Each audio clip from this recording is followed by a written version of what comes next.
Well, hello everyone. Bruce Polk here with another Adventures in Great Symphonic Music. All right, we're starting this great series on Dvorak, and you remember Dvorak is just one of those composers. Oh my goodness, some people they're good at chatting. They can talk all day, right? Okay, Dvorak was a great composer, but more to the point, the man could talk in melody. He writes great tunes, just like Schubert, Tchaikovsky, Rachmaninoff.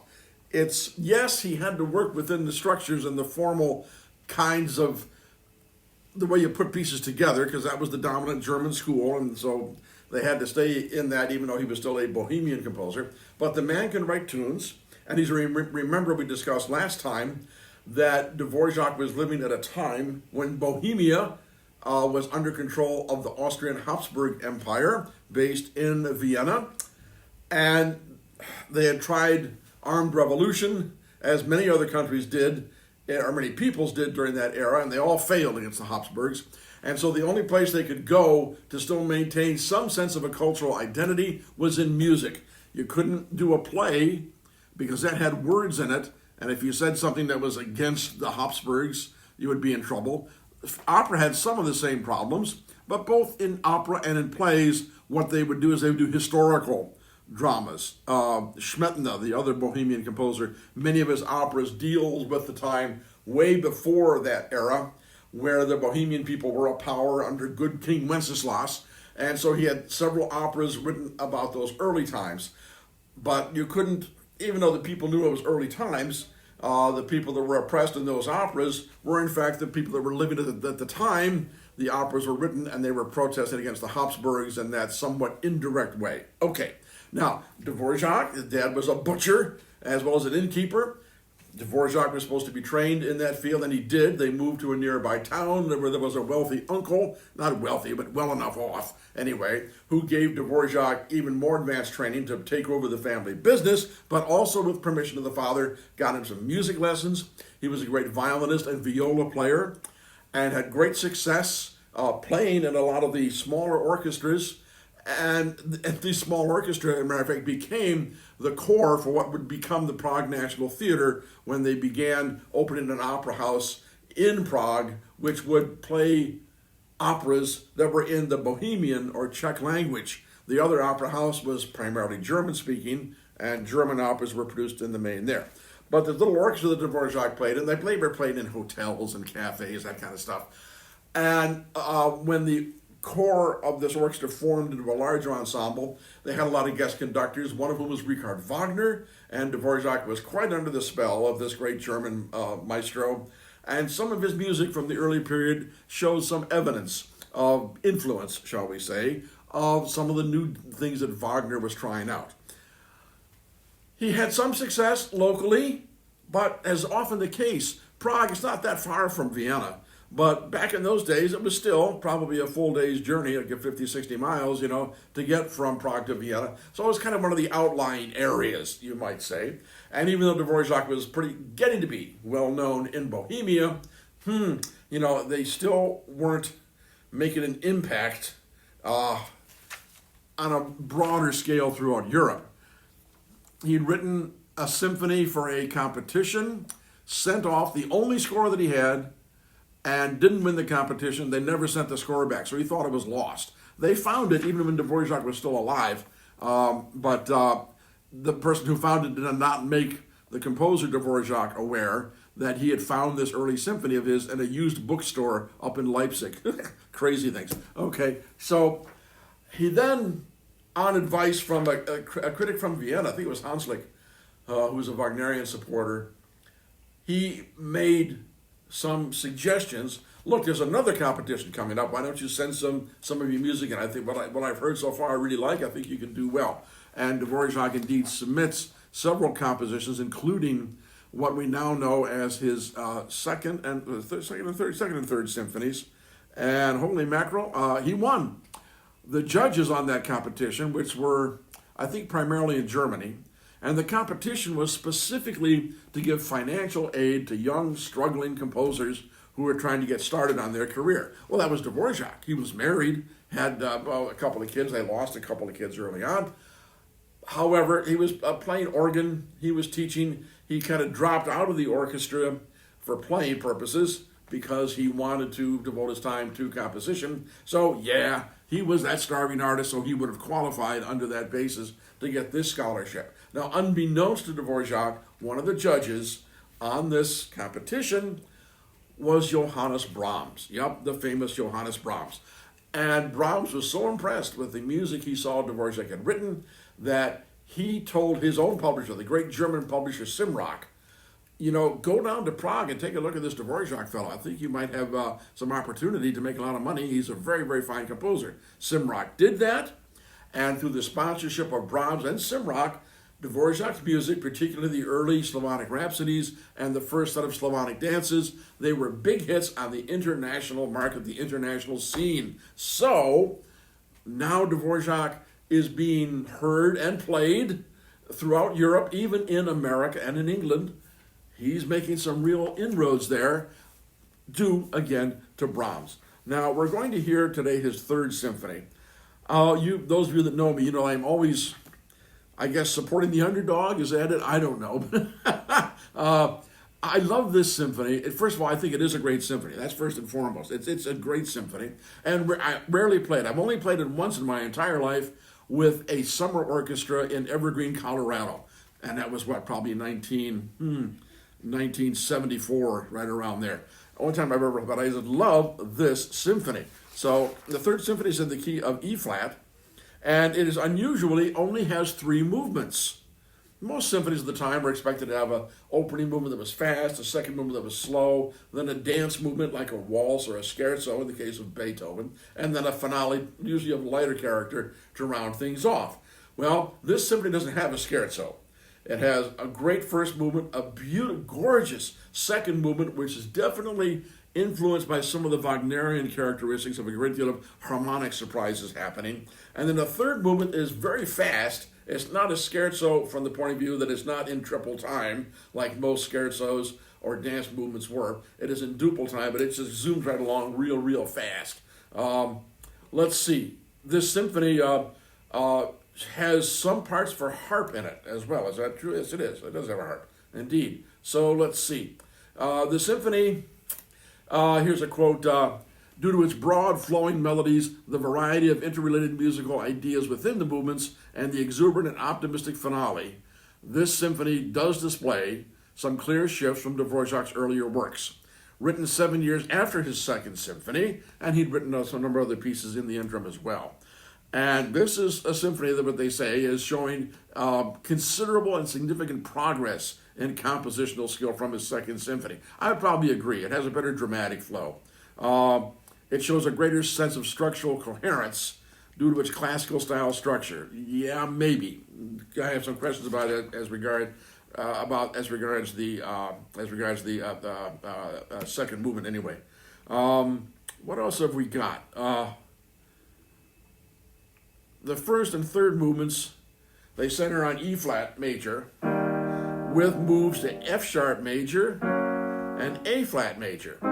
But the second movement is in C sharp minor and moving also to F sharp major in the middle. Well, okay, so the key structure is a little bit unusual, not too strange. Beethoven's certainly done that, and Brahms will do this as well. It was premiered by the Prague Philharmonic on March 29, 1874, conducted by the great Friedrich Smetana, who wrote The Bartered Bride, probably his most famous piece, a wonderful composer, and Smetana was the conductor of that provincial orchestra that became the root of the Prague National Theater. So there's Smetana and the next generation, Dvorak's playing viola in that orchestra.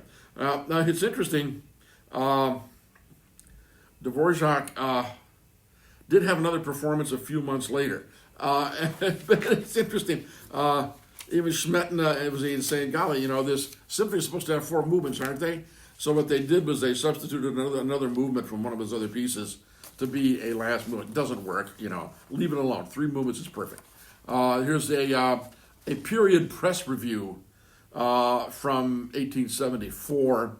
The impression given by Dvorak's latest work is close to breathtaking.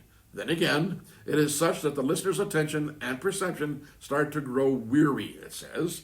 The composer has a wealth of ideas at his disposal, and he always offers them to us. His hands are full. He's like some kind of a Greek hero. Something remarkable about this, the creative fantasy presents itself here in the most wonderful splendor. But the composer is not yet able to control by his high-spirited steed of his imagination. And he gets carried away by enthusiasm alone, with the result that the structural proportions of the work become less organic. Yeah, well, you can argue that. I think it's oftentimes in the hand of the conductor and the orchestra, because you can really make that go. All right, let's talk a little bit about this third symphony. The first thing in your handout, what interests me are some of the thematic devices that Dvorak used. I've told you the man writes great, memorable, singable melodies. Well, let's take a look at the main theme of the first movement. Here's what it sounds like in the orchestral setting. Oops. Here's the tune.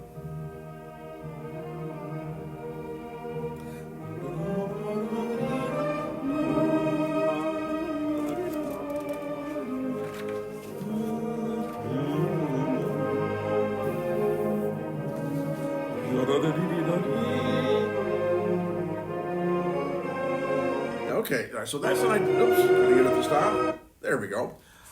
All right, I say he's a great melodic composer. Okay, and I think that is a pretty singable, memorable, and lovely tune. How is it put together? Well, we can analyze it, that opening tune. Oops. Now, so what is it made of? It's this, and this idea is called a turn from the lower neighbor. It just turns around the note.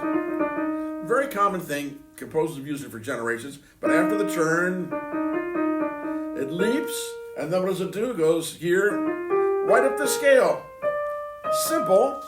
Another smaller turn, then down the scale, another turn.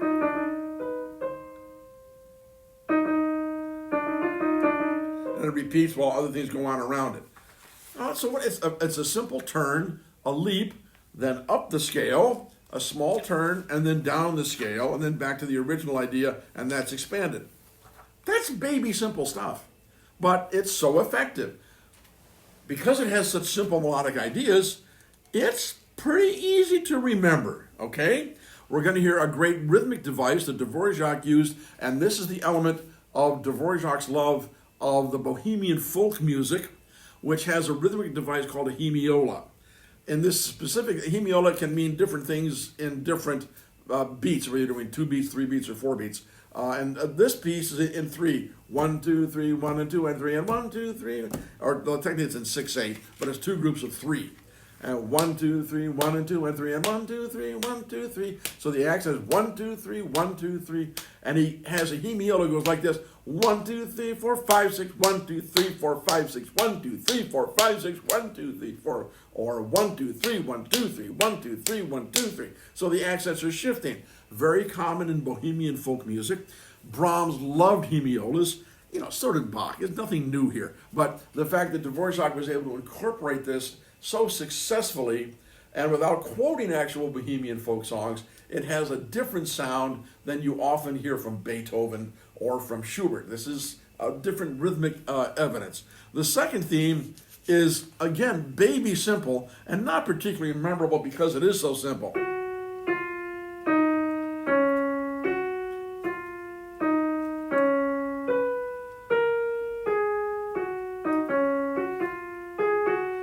So it's down the scale, 4 notes down, do it again. You got it? Okay, now let's try it up here.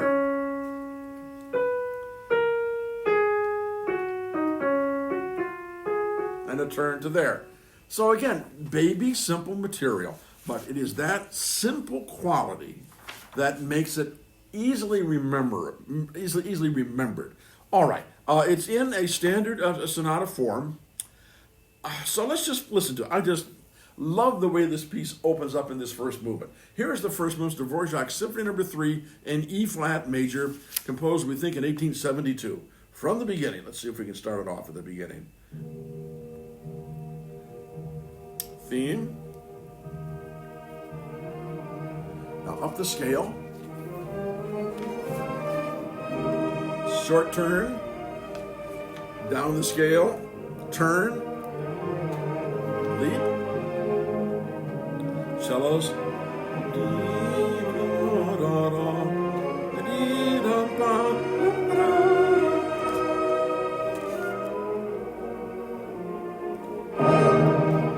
based on the turn, 1, 2, 3, 4, 5, 6, 1, 2, 1, 2, 1, 2, 1, 2, 3, 1, 2, 3, 1, 2, 1, 2, 1, 2. That's the E viola.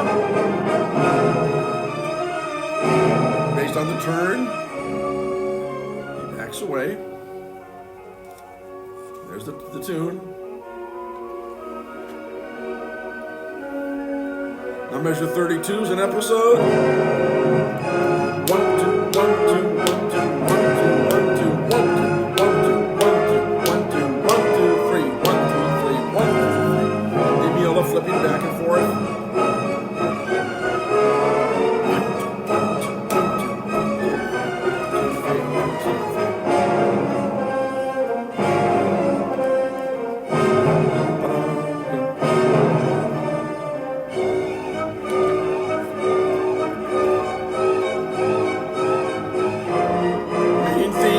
52, full volume.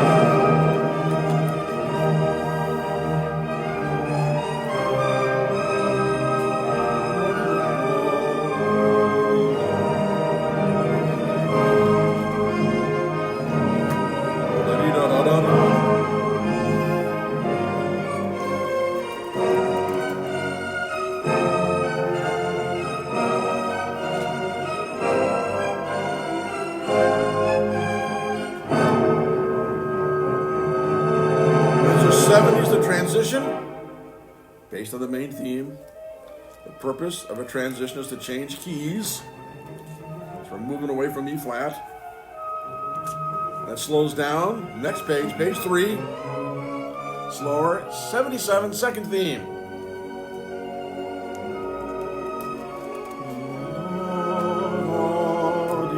Just 4 notes down.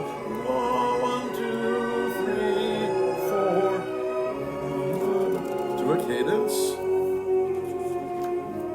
Horn has the theme again. Elements of the turn motif. And the winds. Oh, I love it.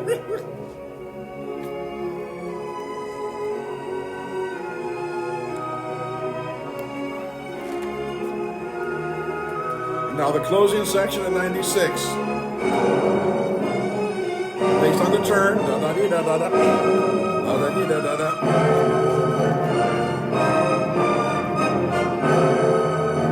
One, two, one, two, one, two, 1, 2, 3, 1. Oh yeah.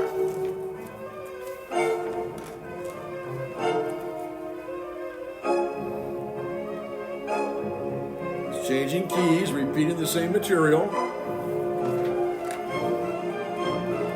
Turn the page in your handout to page 4. Violins take us there. Measure 118, development.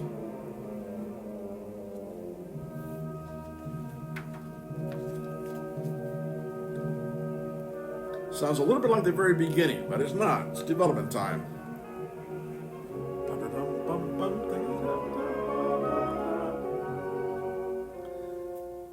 Now he plays with the second theme. So he's combining the two ideas.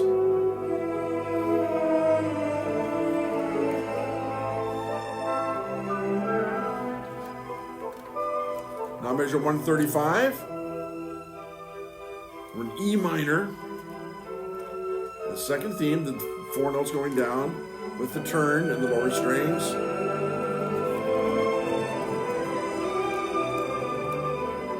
Horns. There's that 4-note second theme. There's 4 notes going down. Very simple.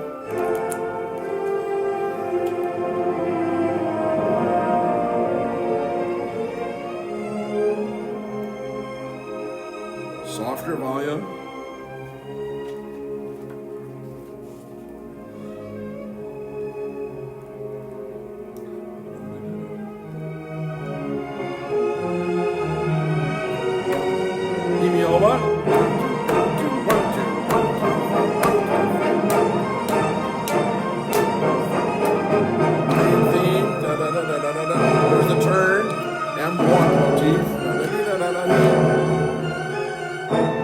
268. Expanding the second theme. 1, 2, 3, 4. Expanded 5, 6. Expanded it to a 6-note descending scale. 4, 5, 6, 7.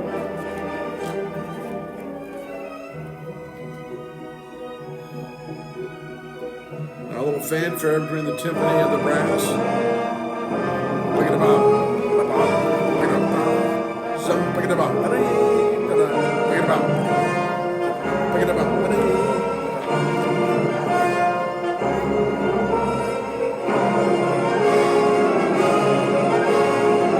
Big crescendo, louder. Then 199. Suddenly jumps down a half step in the key of A and the A7 chords. Just for a second, he's changing keys again. That's what happens in developments. The main theme, fragments.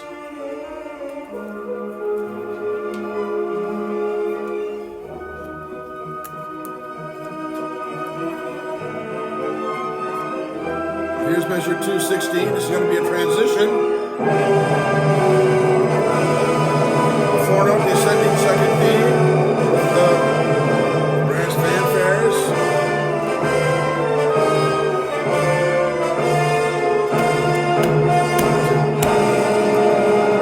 One, two, 1, 2, 3, 1, 2, 1, 2, 1, 2, 1. Turn to page 5 in your handouts.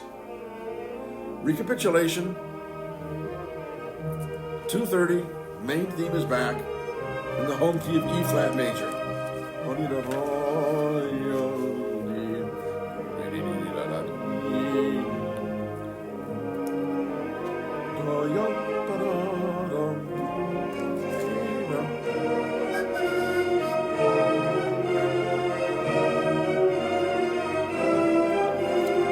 Seems to be pulling away from E flat.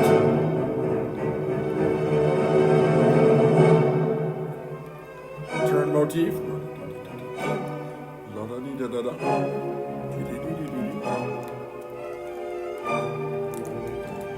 Now we're into the key of A major right here. It's a long way from E flat in terms of harmony. So it's not just exact copy into the first time through. It's still development, but it is the recapitulation.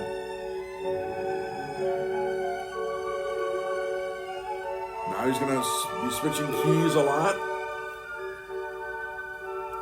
That's D, there's the B7, the B minor, and G major. Then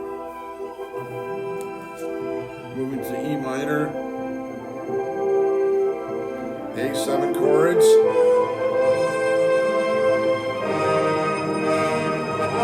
Trying to get back to E flat. And here it is, 283 is the re-hand transition. It's supposed to cycle back toward E flat, which is our home bass, our home key.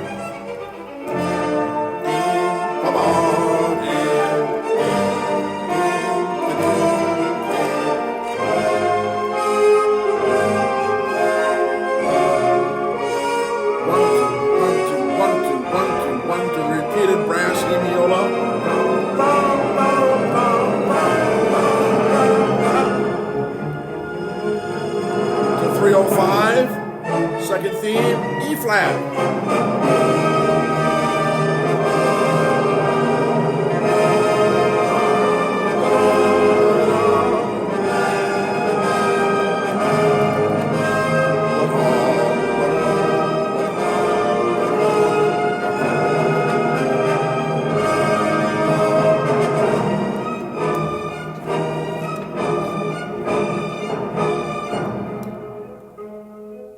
Build. 321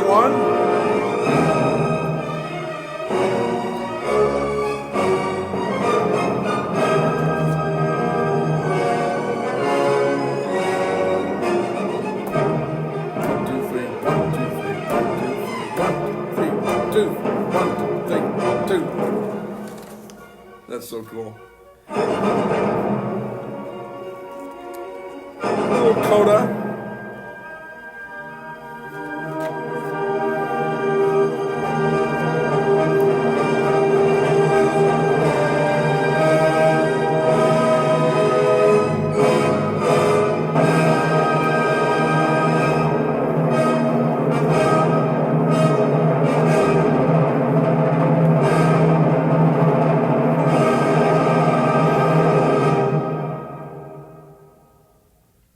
That's a darn good first movement to a symphony. It's exciting, it's dramatic. That first theme just slays me. I love I love that. Oh, it's so cool. Now the second movement on page 6 of your handouts. It's marked as a tempo di marcia, tempo of a funeral march. It's in C sharp minor. It's notated in 2/4 time, which means 2 beats per measure. But it goes so slow, it's really 4 beats to the measure. It's in 4/8 time. It's in a very, very large ABA form. A section being, the first set of materials with variations, perhaps, and then a contrasting B section and a return to the A. Now, this movement, unlike the first with this very, very long and beautiful, memorable theme, this one is more Germanic, more Beethovenian, perhaps more Wagnerian. First of all, it begins with a somewhat, it's not so inconclusive harmonically, but it's kind of puzzling because it just doesn't go anywhere. It starts off with the C minor,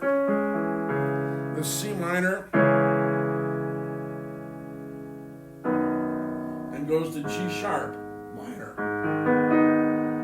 Okay, which is a pretty common, harmonic sequence. But it's stated this way: the G sharp minor, right there, and then the cello takes a line.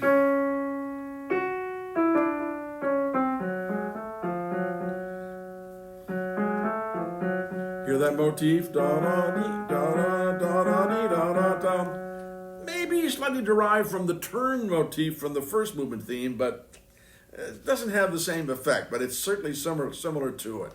The horn expands on that cello melody a little bit, and now we're going to get a whole series of variations on that theme and elements of it. It is a very Beethovenian developmental kind of a movement, also with elements of Wagner, in my opinion, thrown in there. Then the B section is in the key of D flat, so D flat major. So on a piano, I don't know if you can see this keyboard. It might be out of vision here. Let's see if I can bring this piano closer. Here's the note C sharp. It's the lower of the 2 black keys, and C minor, C sharp minor is this. Now D flat major, D is down a half step to get D flat. Is that where we go? We're in D flat major. It's the same note. That's called enharmonic. But it's not in D flat minor. It's in D flat major. You hear that note is different? So the first part in C sharp minor, then we do change keys, but it's more a matter of what in musical terms is called changing mode from a minor mode, funereal maybe, to a major mode, okay? And when we arrive at that point, it employs a rhythm. I don't know, well, you'll hear it. It reminds me of Smetano's The Moldau, which we've had at a lecture from quite some time ago, and so you might accept that either way. And then he gives us some development of that, some restatements, and quite a few things that mess around. And we hear primary horns are in B, so that's down B, so up, so that's down a step. So should that be right?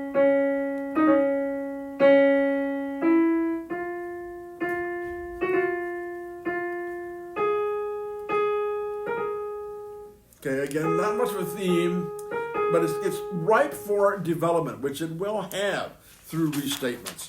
And I go through several of those, and then it comes back to some of the material from the A section later on in the movement. This is the longest movement of this symphony, and I think it's really interesting to hear what the young Dvorak is doing, because he's experimenting. He's trying to learn how to put these things together. There's these short Beethovenian motifs, which is a bit Wagnerian, and all the harmonic shifts, like Schubert changing keys everywhere throughout this. But it does now we do add the harp to this movement.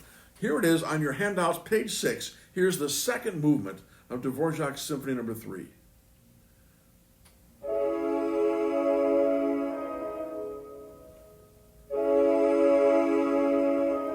Cellos and woodwinds. Oh, and first fiddles too.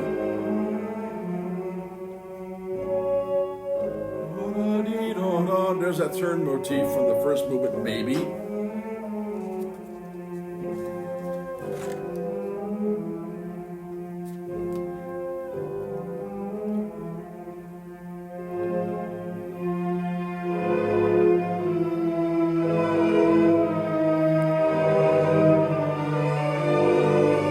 Rhythmically animated violins.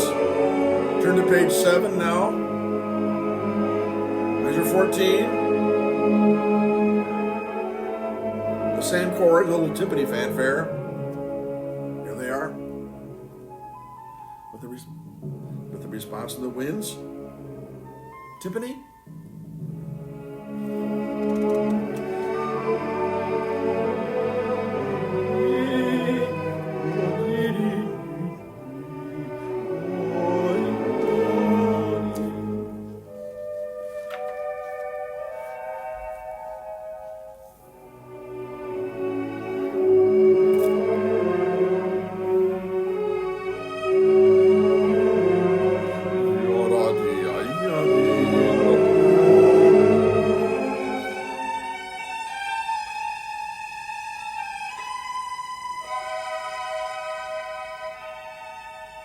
Measure 26.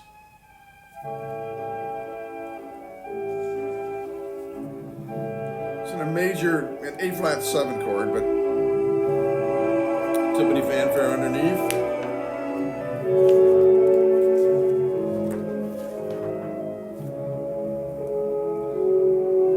The horn plays that motif several times. And listen to this, a kind of a smile for a cadence, which I love. Here it goes.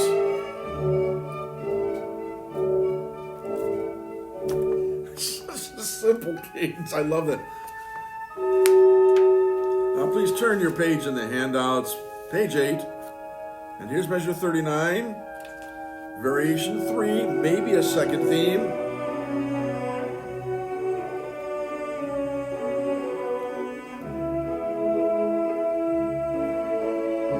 F sharp major with a B pedal, and maybe it's just changing keys. So contrasting by being in a different mode, sounds in major. Aha, 46, back to the minor, variation 4, variation 3.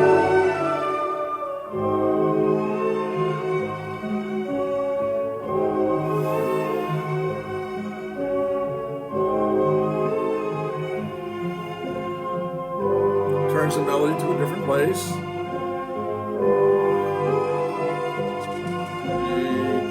Goes a little faster.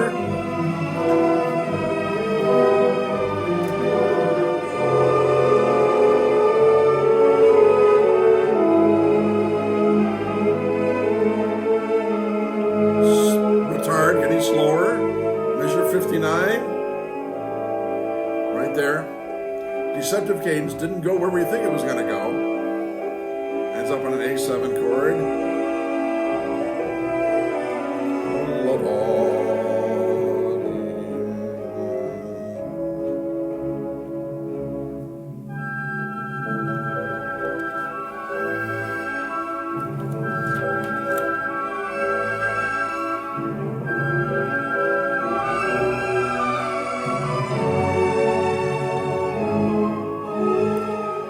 Page 9, there's measure 69. Again, it's very much a developmental episode. Lots of motifs are stacked one on top of another. A horn motif, theme 4A in the fiddles.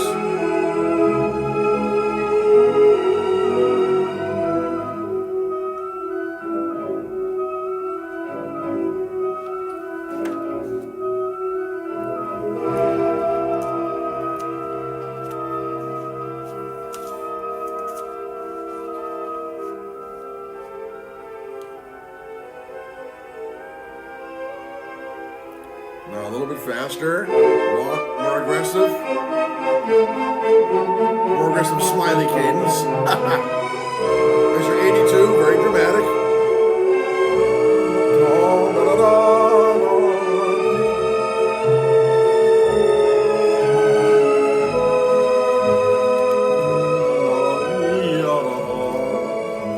Then he gets sweeter.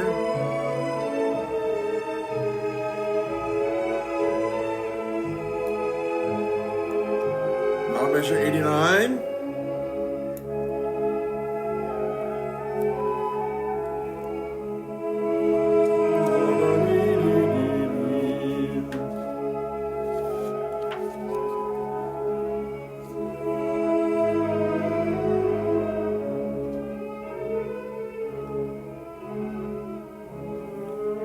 Winding down. Makes it very clear we're coming to an ending. Please turn your page to page 10. And here's the second move, the second theme. Cellos hold. Here. D flat major. This is the section that sounds like Schmetna's The Moldau. The fanfare of the old kings, if I remember correctly. That was written before this piece. Is that true?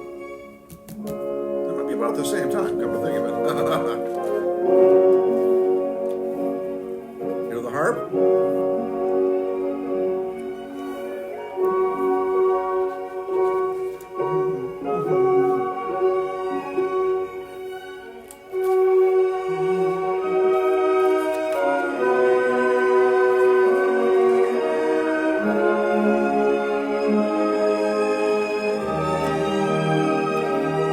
Second statement.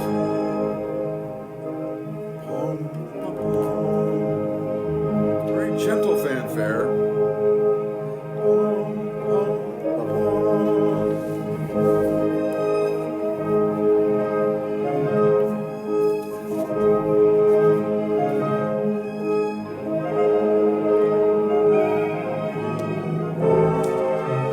Sudden change of keys, A diminished chord. C diminished chord. Feel it's building.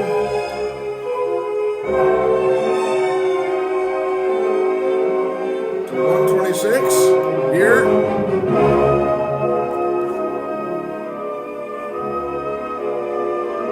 Chromatic magic. Oh, down a half step.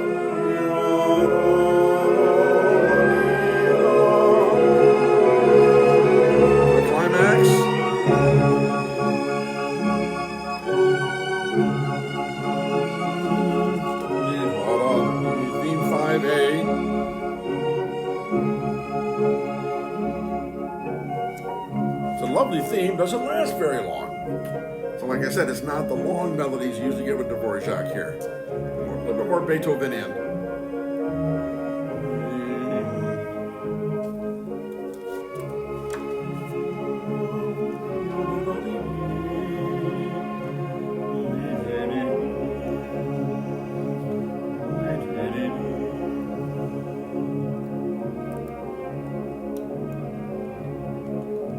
Cadence. Now page 11, measure 146. Going to derive from the fanfare motif in a major key or an A flat major.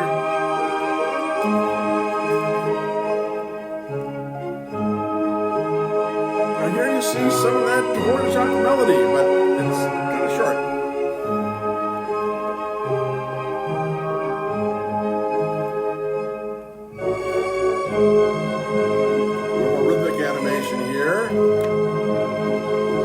First violins continue.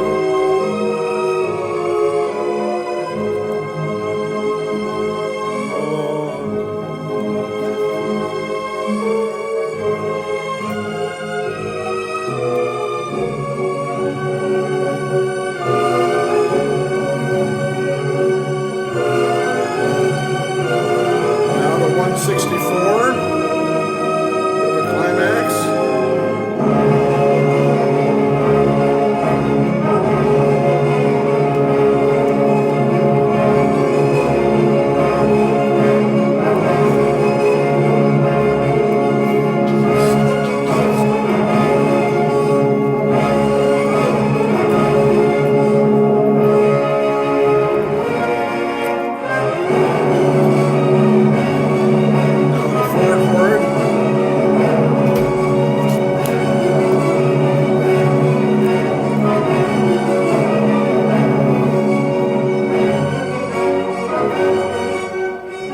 That's measure 181.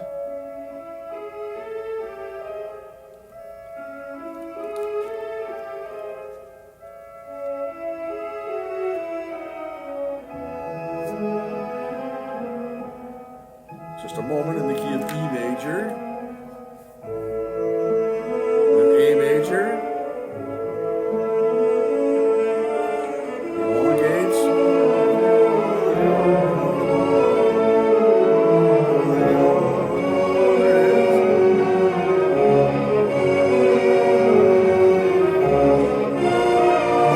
new key, B flat,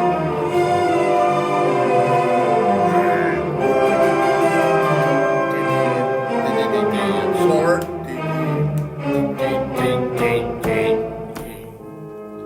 196 is our transition, based on the little horn fanfare motif.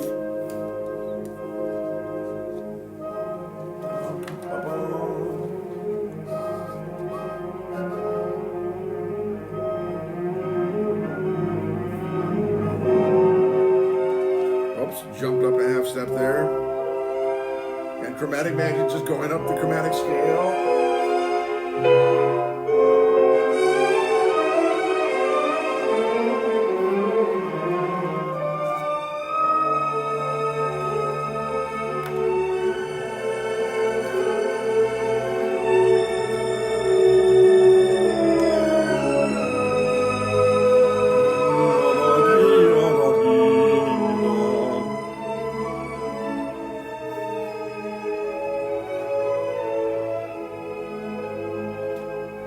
Deceptive arrival.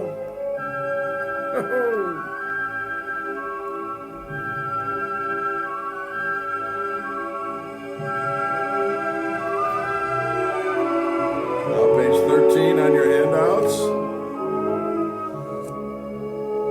Measure 219. Going back to the material from the first part of the movement, the A theme.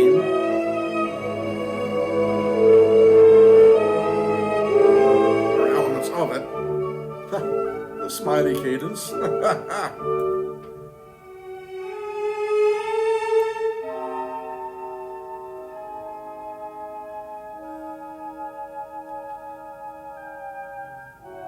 Incomplete statement of 3.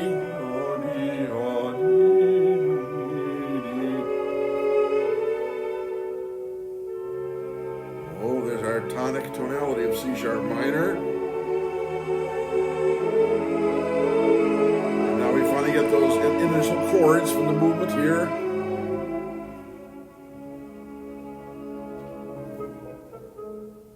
Mysterious Woodman response.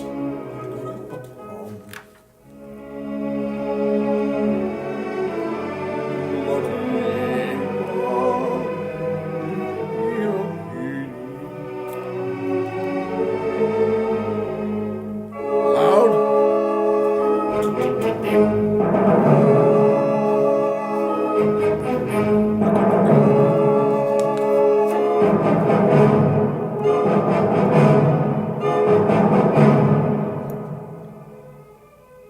242, the closing. Down the chromatic scale.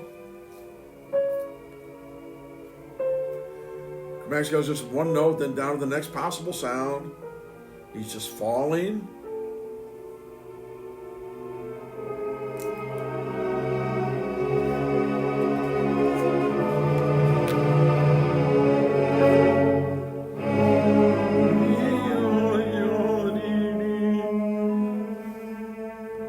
And 250.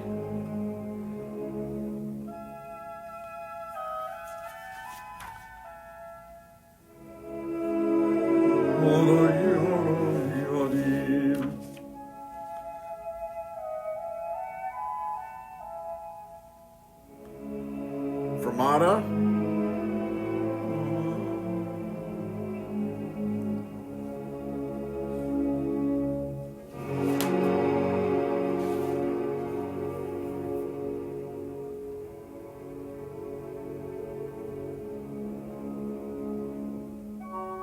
Song is coming to an ending, but surprise, turn the page.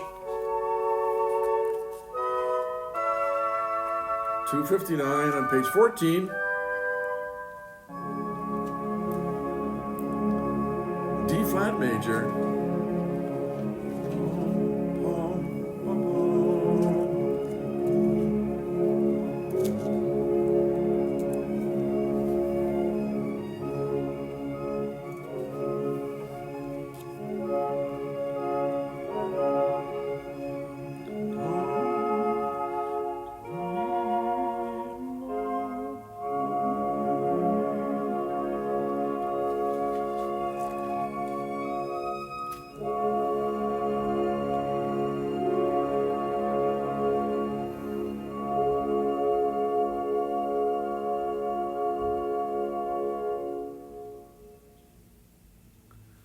What a lovely movement, right? It's, again, you can analyze the dickens out of it, and structurally you're kind of concerned about it. But I don't care. It works. It's a good dramatic movement. The move from C sharp, that darkness of C sharp minor to D flat major, just changing one note, just that one from here to here. Wow. It's so effective, and a lot of short motifs. At times, something that gets very close to a melody, generally not very long. Third and final movement, this one is lickety-split fast. And again, it takes, how many measures? It takes 49 measures to establish the key of E flat. There's a timpani fanfare inside of all this. Again, it's kind of a turn.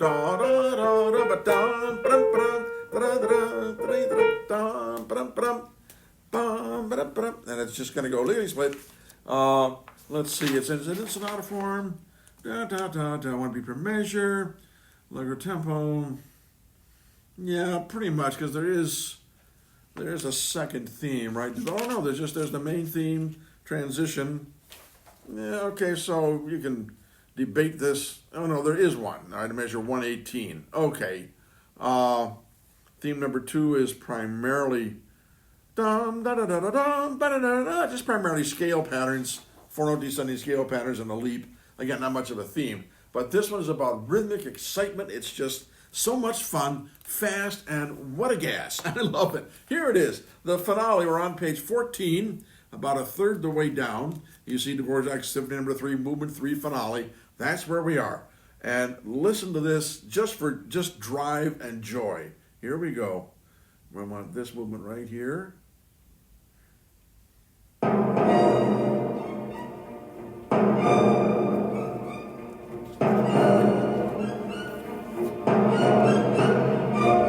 No theme yet, just fragments.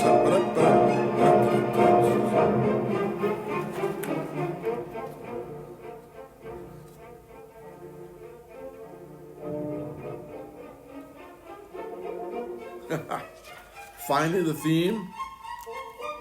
Here it is. Tonic key, full statement of the theme.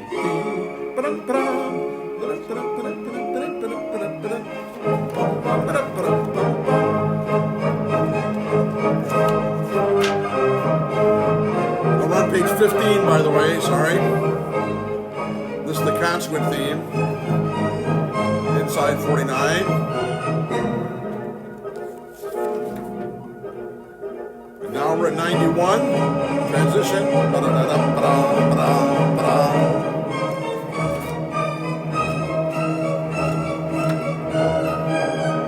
Turn the page. 118, second theme.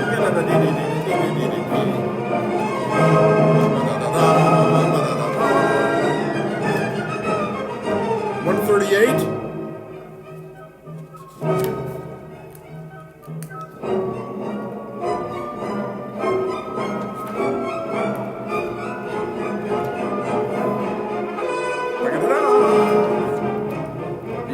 It. Ready? There it is. 168.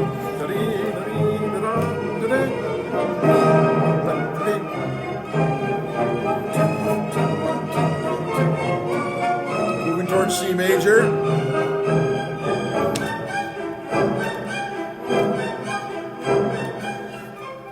C major. Here it is. Slows it right down. 215. development section.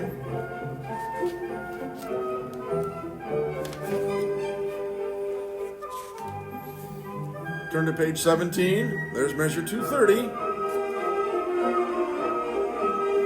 Kind of in G major, a little bit.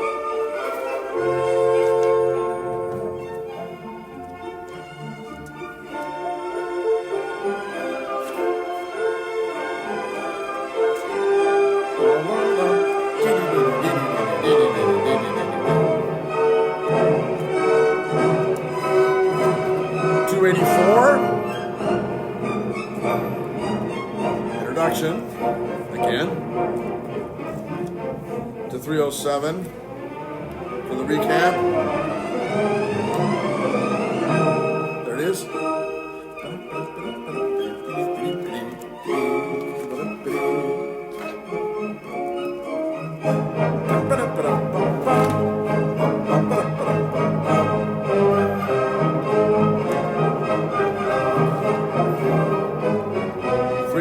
A new key.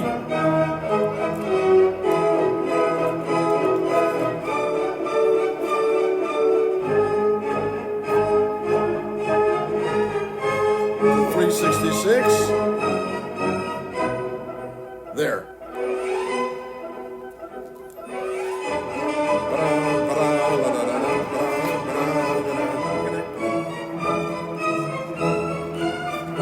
The 393. Second theme. Turn the page.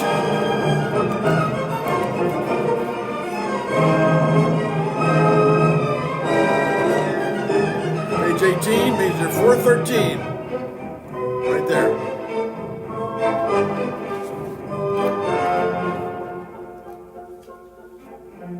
Woodwinds expand the four-note motif. Cellos on the main theme. A bit developmental.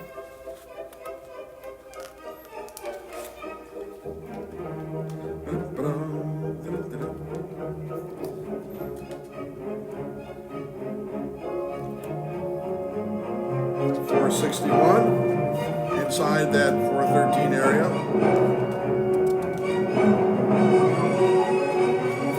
One, two, three, 1, 2, 3, 1, 2, 3 in the winds. The oh boy. The 484. 1, 2, 3, 1, 2, 3, pop.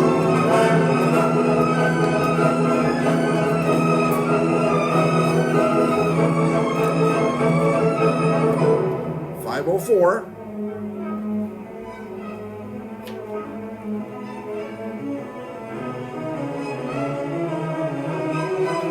And now 524. Second theme.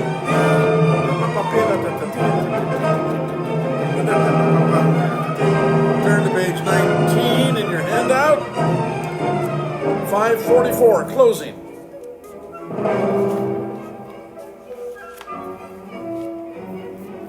Turn the page in your handout. I was fast to read.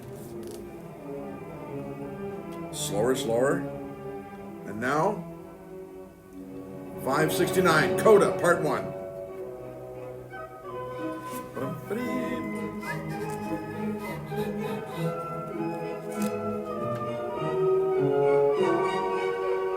$569, 589, 591. There it is. Too many numbers.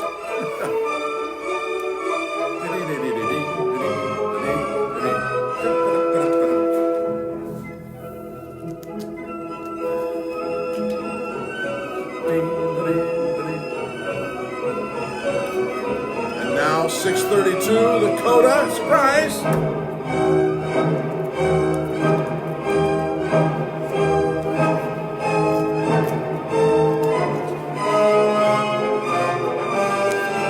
Should be 650. I think I wrote 660. 650. Bottom of the page 20.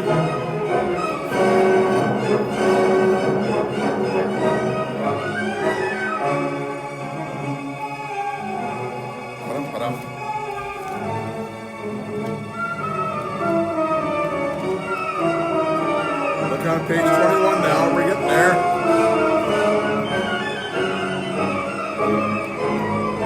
Measure 700, Coda, Part 5.